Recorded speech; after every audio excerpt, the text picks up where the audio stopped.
ओम श्री सद्गुरुदेव भगवान की जय। मानस बोध भाग 2 तृतीय सोपान। चले राम त्यागा बन सोऊ, अतुलित बल नर के हरि दो।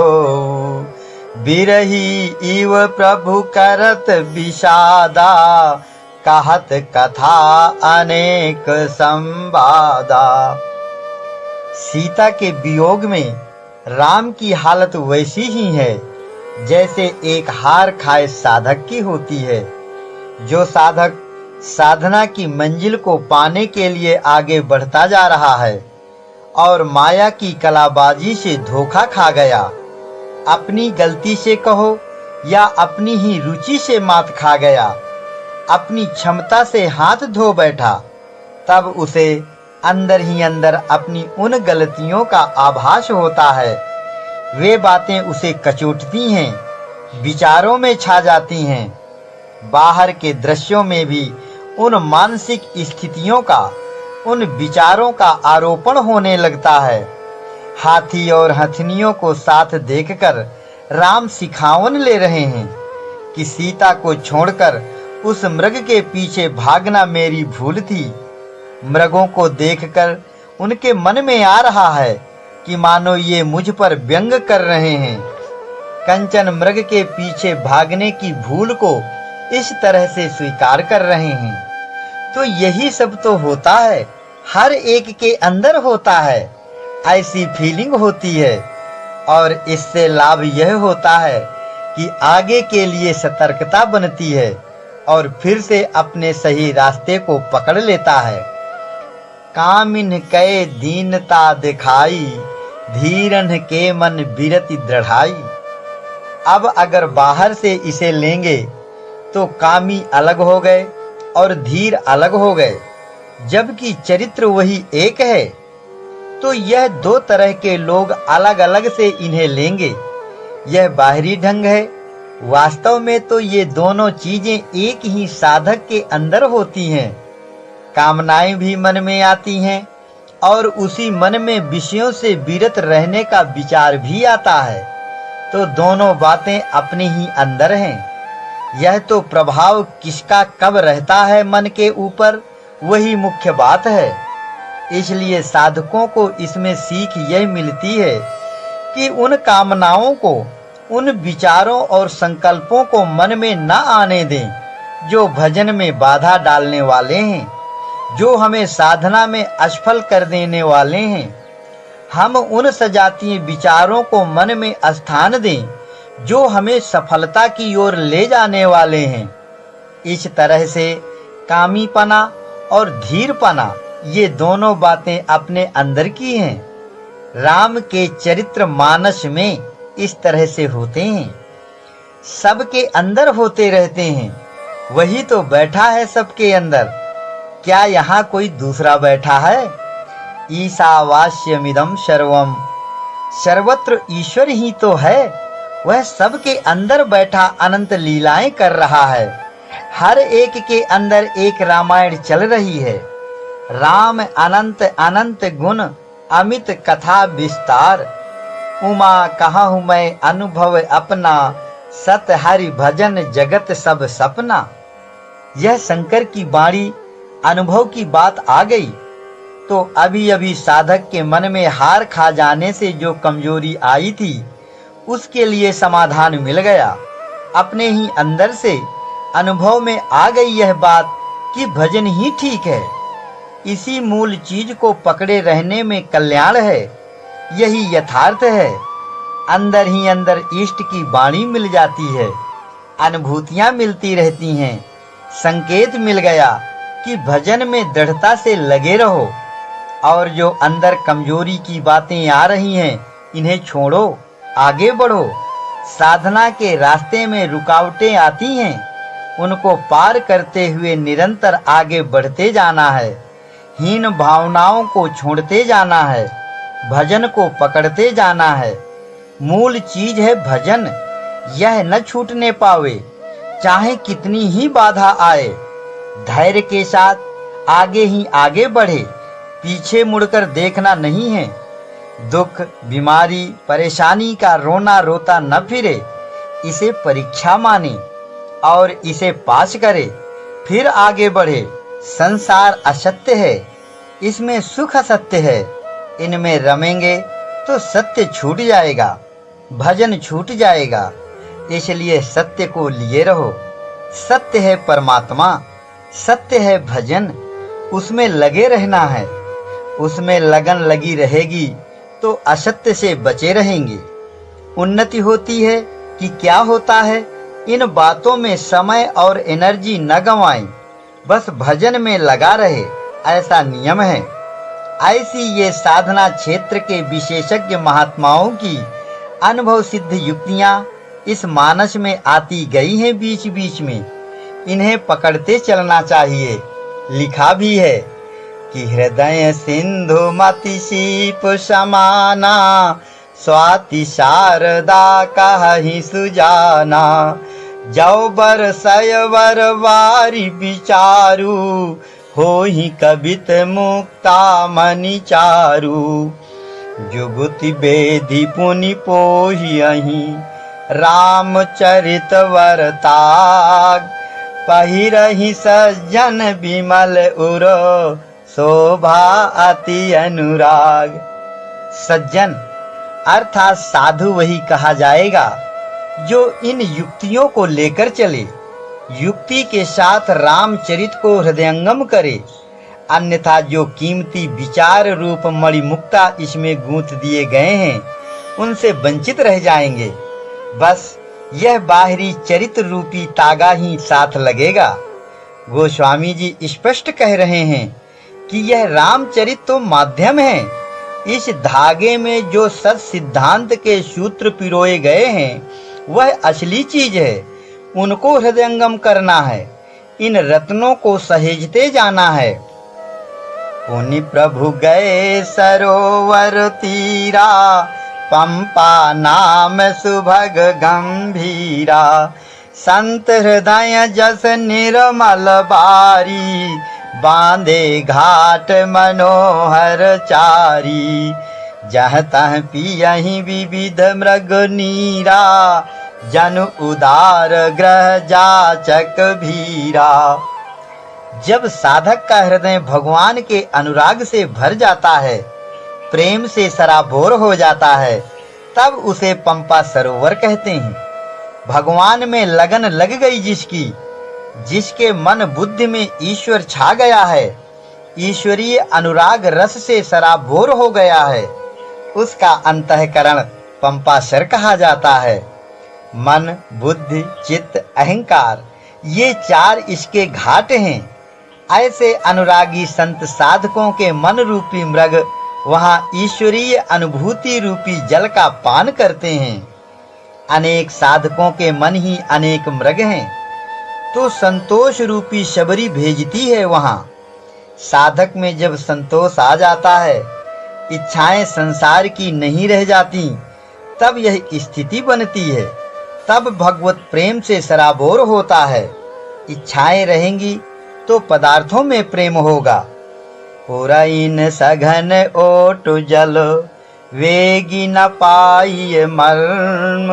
माया छन्न न देखिए, जैसे निर्गुण ब्रह्म। अनेक साधक जो सद्गुरु के बताए अनुसार भजन करते हैं, भगवान के प्रेम में विभोर रहते हैं, जो परिस्थिति है उसी में संतुष्ट रहते हैं। ऐसे साधक जब विचार करते हैं तो पाते हैं कि माया का प्रसार सर्वत्र है। माया सर्वत्र छाई हुई है और माया के पीछे परमात्मा छिपा हुआ है, दिखाई नहीं देता। माया के आवरण से आच्छादित परमात्मा का आभास उसे होने लगता है। अपनी समझ के अनुसार ईश्वर को इस माया के प्रसार में भी देखने लगता है। अंदर मन बुद्धि तक माया ही जो भरी है, उसी के बीच बीच उसे एक झलक परमात्मा की भी मिलने लगती है और उसी झलक को पाकर वह मस्त रहने लगता है। उसे पूरी तरह से पकड़ पाने की ललक बढ़ जाती है। तो फिर माया के आवरण को हटाने का उपाय होने लगता है, प्रगति होने लगती है। सुखी मीन सब एक रस, अति अगाध जल माही, जथा धर्मशीलन के, दिन सुख संयुत जाहि। जो साधक माया के प्रभाव को मन बुद्धि से हटाकर गहराई से ईश्वरीय भावना में प्रवेश कर जाते हैं, परमात्मा की अनुभूति में जिन्हें एक रसता मिल गई है, निरंतर उसमें रमने लगते हैं और गहराई में प्रवेश कर जाते हैं, वे सुखी हैं, उसी में मस्त रहते हैं, निश्चिंत और निर्द्वंद रहते हैं, शांति सुख का अनुभव करते हैं, सदैव भगवान की शरण में समर्पित रहते हैं, वे अबाधित रहते हैं, गहरे जल की मछली की तरह। इस तरह से यह पंपाशर की रमणीकता साधक की अच्छी स्थिति का चित्रण है।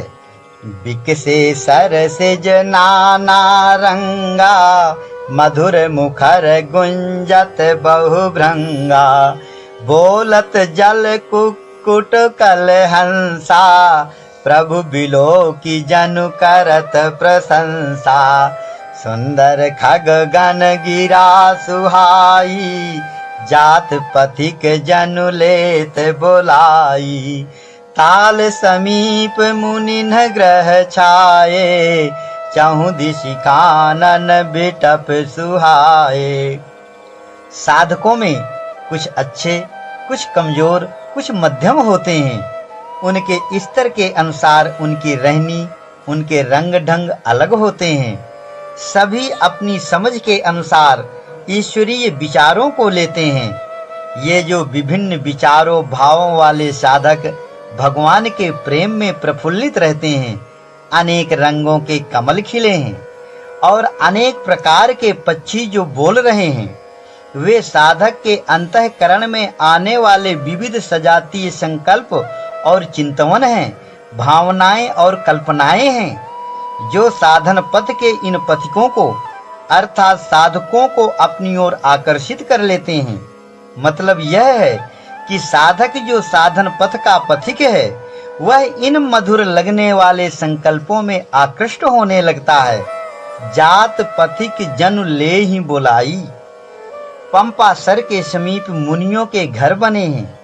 इसका अर्थ है कि भजन करते करते जब साधक का मन रुकने लगता है, संसारी चिंतनों से मुक्त होकर मन जब भगवान का ही चिंतन मनन करने लगता है, तो इसे मुनि कहा जाता है। तो जब हृदय में ईश्वर का अनुराग आ गया, प्रेम में सराबोर हो गया, तो फिर मन उसमें लगा ही रहेगा, भगवान के चिंतन मनन में लगा रहेगा, वहीं रहेगा, वहीं टिकेगा, घर बना लेगा। ताल समीप मुनिन ग्रह छाए। सुंदर प्राकृतिक वातावरण का चित्रण जो यहाँ आया है, उसका तात्पर्य है कि जब साधक भजन में प्रगति कर लेता है, तो उसके अंदर शांति आती है, अच्छा महसूस होता है, प्रसन्नता का अनुभव करता है। अंतःकरण की उसी स्थिति का यह चित्रण है। देखी राम अति रुचिर तलावा, मज्जन कीन परम सुख पावा, देखी सुंदर तरुवर छाया, बैठे अनुज सहित रघुराया, तह पुनि सकल देव मुनियाए, स्तुति करि निज धाम सिधाए। महर्षि पातंजलि कहते हैं, मूर्ध ज्योतिषी सिद्ध दर्शनम। साधना की उच्च स्थिति में जब पहुंच जाता है साधक, तब ये सब ऋषि मुनि सिद्ध देवता दिखाई पड़ते हैं। ये सब अपने ही अंदर के सूक्ष्म और श्रेष्ठ अवयव हैं। इनके द्वारा स्तुति किए जाने का मतलब है कि उसकी साधना की सफलता प्रमाणित की जा रही है। तब फिर वह साधक परम प्रसन्न हो जाता है।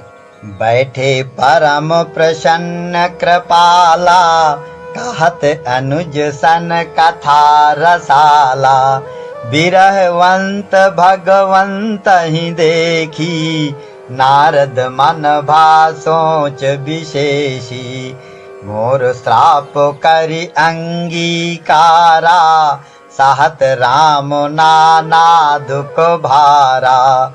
ऐसे प्रभु ही बिलोकं जाई, पुनि न बनी अस अवसर आई। यह विचारि नारद कर बीना, गए जहाँ प्रभु सुख आसीना। अब नारद आए। जब सारे देवता सिद्ध मुनि स्तुति करके चले गए, अरे नारद तो ऋषियों मुनियों में आगे आगे रहते हैं, यहाँ कैसे पिछड़ गए? असल में ये सब बातें बाहर की है ही नहीं। नारद कहते हैं आकाश को। नारद के आने का मतलब अब यहाँ साधक को आकाशवत वृत्ति मिल गई, यह उच्च कोटि की पहुंच मिल गई। अपने अंदर के आकाश में जो कामनाएं पहले आई थी, काम भाव की, विश्वमोहिनी के प्रसंग में, उनसे विरत होकर और मेहनत करके आज इस स्थिति तक पहुंचा है साधक। इस बात का लेखा जोखा है इस प्रसंग में।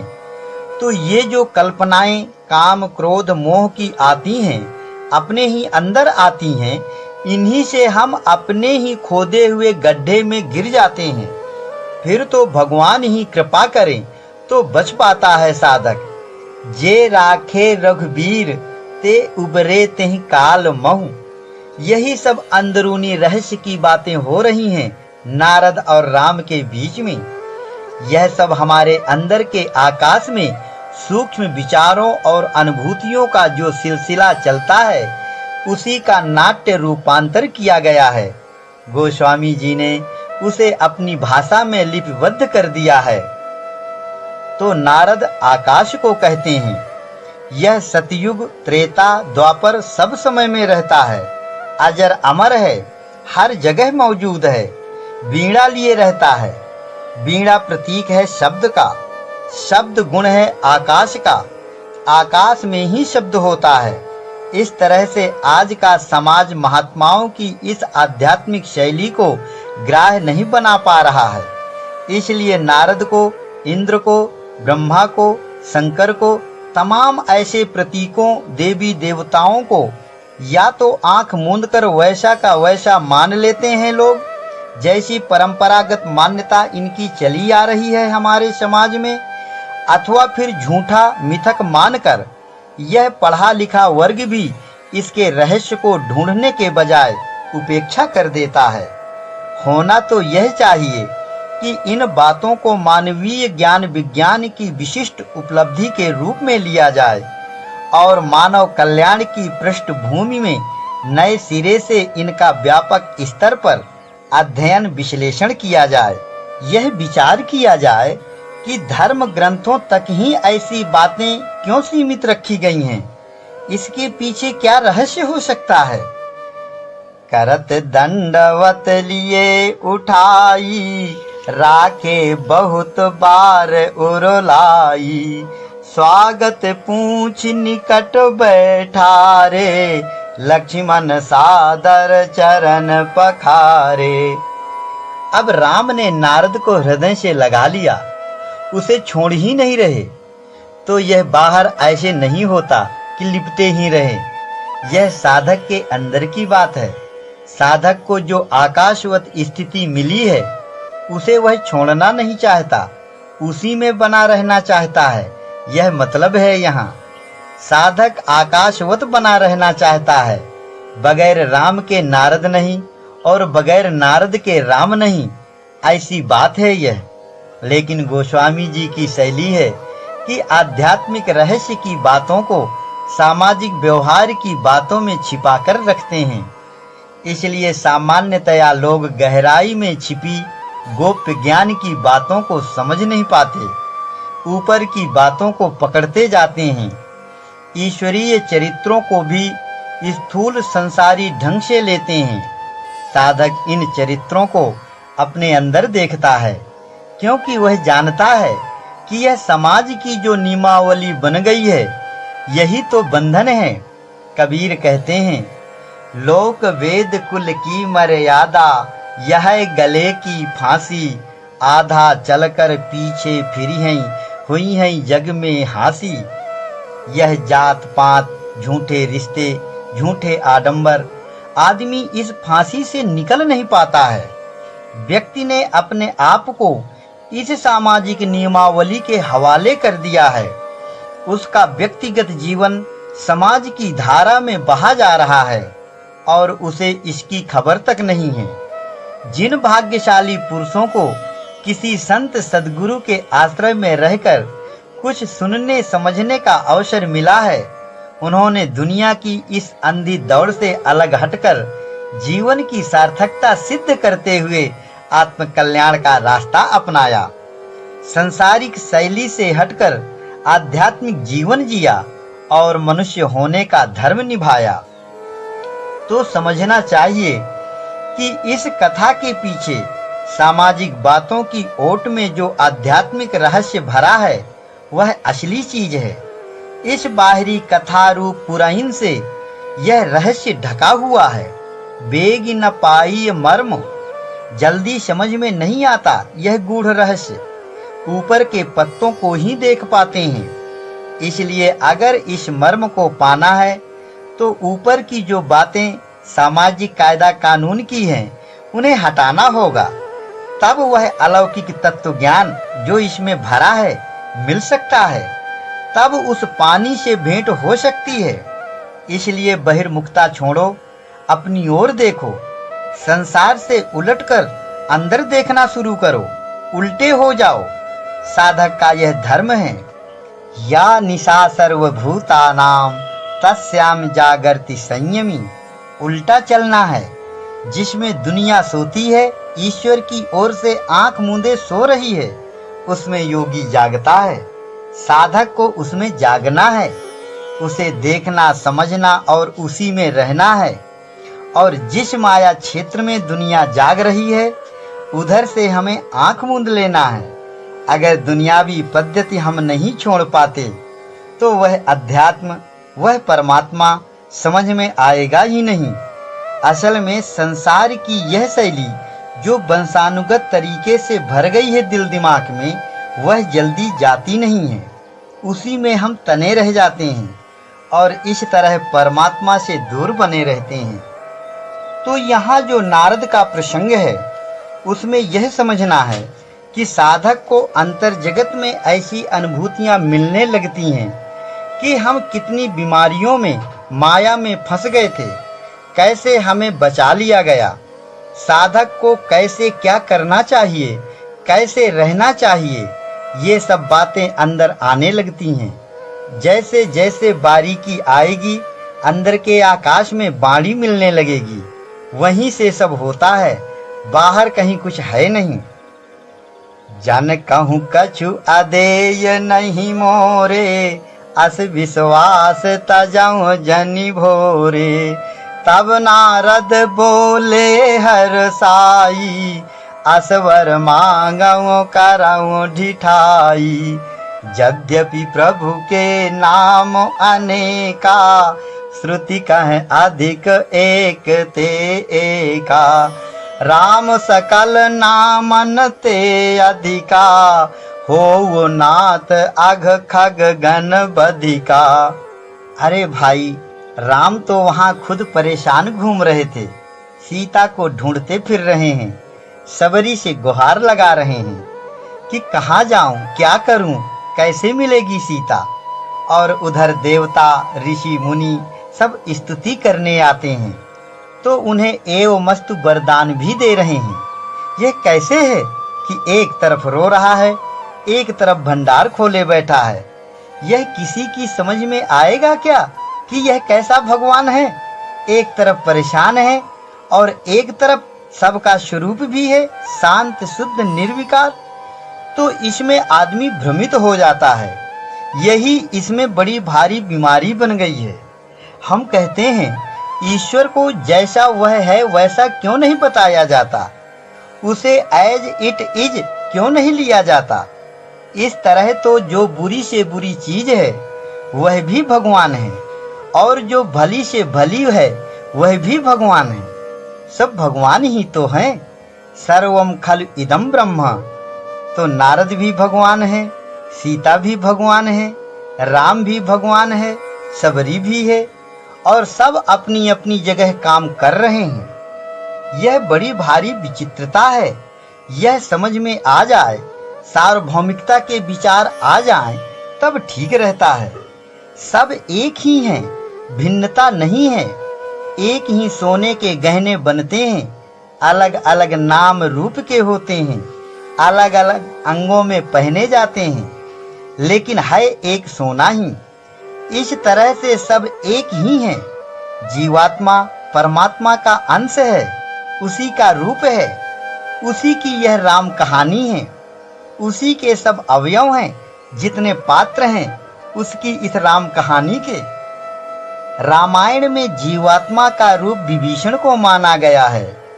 जीव भव दंघ्र सेवक विभीषण। इस तरह से मूलतः परमात्मा का रूप विभीषण का है। जब से राम को मिला है विभीषण, तो हमेशा उसी से हर बात पूछते हैं और उसे महाराज महाराज कहते रहते हैं राम। तो वही सब बताता है साधक को। हाँ, बताएगा तो तभी जब रावण का त्याग करके राम के पक्ष में आ जाएगा, उससे भेंट हो जाए, उसका मार्गदर्शन करने लग जाए, तो सब काम बन जाएंगे, फिर विजय मिल जाती है। उस विभीषण से भेंट होना चाहिए, जो आत्मा रूप में सबके शरीर में बैठा हुआ है। वह परमात्मा है, विभीषण रूपी जीव। वह निरवयव है। उसके 3 रूप हैं। एक है शरीरों में जीवात्मा के रूप में, तो इस रूप में अविद्या माया को लिए रहता है। दूसरा ईश्वर आत्मा, जो भक्त साधकों के हृदय में विद्या माया के सहित विष्णु के रूप में रहता है। और तीसरा परमात्मा, जो सर्वत्र सब रूपों में रहते हुए भी सबसे अलग रहता है। इस तरह से ये 3 कैटेगरी हैं, स्थितियां हैं उसकी।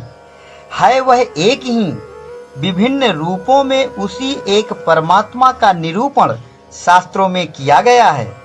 जब ऐसी समझ दृढ़ हो जाए, तब वह सही बोध कहा जाएगा, तत्व बोध कहा जाएगा, ज्ञान कहा जाएगा। तो यहाँ नारद ने वरदान मांगा कि राम नाम सबसे श्रेष्ठ माना जाए भगवान के नामों में। वैसे तो जिसमें जिसकी रुचि होती है, वही नाम उसके लिए ठीक रहता है, ऐसा नियम है इसमें। अब नारद तो खुद ही नारायण नारायण बोलते दिखाए जाते हैं, इन्हें राम नाम से इतना प्रेम कैसे हो गया?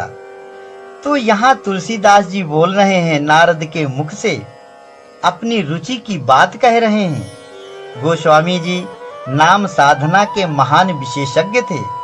वह बताना चाहते हैं कि जप के लिए राम नाम सबसे ज्यादा उपयुक्त है। जो नाम छोटा हो और परमात्मा का अर्थ धारण किए हुए हो, उच्चारण में सुविधाजनक हो और मांगलिक हो, जैसे ओम, राम, शिव आदि। भजन के लिए ऐसे नाम अच्छे माने जाते हैं। आघ खग गण बधिका, मतलब कि अपने अंदर के विकारों को हटाने के लिए नाम जप किया जाना चाहिए। सांसारिक लाभ लेने के लिए साधना नहीं है, पारलौकिक लाभ के लिए है। तब विवाह मैं चाहूं कीन्हा, प्रभु के ही कारण करय न दीना। सुन मुनि तो ही कहूँ सहरोसा, भजहि जे मोहि तजी सकल भरोसा। करम सदा तिन कै रखवारी, जिमि बालक राखै महतारी। यह स्वाभाविक नियम है कि जो व्यक्ति हमारा चिंतन करेगा, उसका चिंतन हमें भी होगा। तो भक्त का ध्यान भगवान को रहता ही है। जैसे तुम लोग यहाँ रहते हो, किसी को बीमारी आ गई, बुखार हो गया, अब रहा नहीं जाता तुम्हें। यह होता यूं है कि जब तुमने माया से हटकर भगवान के यहाँ एडमिशन ले लिया, तो भगवान इधर की पढ़ाई का कोर्स शुरू कर देता है। भजन का क्रम शुरू हुआ तो सबसे पहले बीमारी आती है। भगवान के यहाँ भर्ती हुए तो वह परीक्षा लेता है कि इसमें कितनी गुंजाइश है, साधना कर पाएगा या नहीं। तो इसमें घबराए नहीं। बीमारी से क्या डरना, अथवा मरने से भी क्या डरना। जो पैदा हुआ है वह तो मरेगा ही। फिर साधना की दुनिया में जो आ चुका है उसे मरने से नहीं डरना चाहिए। ये सब परेशानियां भगवान हमारे कल्याण के लिए भेजते हैं। जैसे किसी छोटे से बच्चे को फोड़ा हो जाता है तो उस बच्चे की माँ डॉक्टर के पास ले जाती है, ऑपरेशन कराती है उसका। बच्चा रोता है, चिल्लाता है, लेकिन फोड़े को ठीक कराने के लिए ऑपरेशन जरूरी है। तो ऐसे ही है, भगवान अपने भक्तों की खराबियों को दूर करने के लिए तकलीफ भी देते हैं। नारद के इस प्रसंग से हमें यह शिक्षा लेना चाहिए कि हमारे मन में संसारी विषयों की जो कामनाएं आती हैं वे न पूरी हों तो अच्छा माने। निष्काम भावना आ जाए तो वह बहुत अच्छी बात है, भविष्य मंगलमय हो जाएगा। और अगर कामनाएं पूरी हो गईं और उसमें खुशी आ गई तो वह साधक के लिए अच्छा नहीं रहता। सुन मुनि संतन के गुण कहाऊं, जिन्हते मैं उनके बस रहूं। खट विकार जित अनघ अकामा, अचल अकिंचन सुचि सुख धामा। अमित बोध अनीह मित भोगी, सत्य सार कवि को विद जोगी। यहाँ साधकों के लक्षण बताए गए हैं। इसमें ध्यान देने की बात यह है कि जो बातें साधक में होनी चाहिए वे सब आंतरिक सद्गुण हैं अथवा अच्छे आचरण की हैं। जिसमें ये सब सजातीय धर्म हो उसे संत कहेंगे, महात्मा कहेंगे। समाज में वेश और तिलक मुद्रा से साधु की पहचान होती है। यहाँ तिलक, मुद्रा, कंठी, माला, वेश विन्यास किसी चीज की चर्चा तक नहीं है। साधना व्यक्तिगत करने की चीज है, समूह की चीज नहीं है। इसलिए साधक के व्यक्तिगत गुण धर्म यहाँ बताए गए हैं। सामान्य रूप में दुर्गुण जिन्हें कहा जाता है उनको त्यागना और सद्गुणों को लेते जाना, यह साधक का धर्म है। साधु का मतलब है सरल और अच्छा आदमी, जो आत्मोन्मुख है, जो अच्छाइयों को धारण करता है, बुराइयों को दूर करता है, इच्छा नहीं करता और नियम संयम से रहकर साधन भजन करता है। वह साधु है, संत है, साधक है। सधुवई बाहर की नहीं, अंदर की चीज है, अपनी व्यक्तिगत चीज है। बाहरी रूप रेखा तो समाज के लिए है, साधु के लिए साधुता ही उसका मुख्य धर्म है। हरि ओम। ओम श्री सद्गुरुदेव भगवान की जय।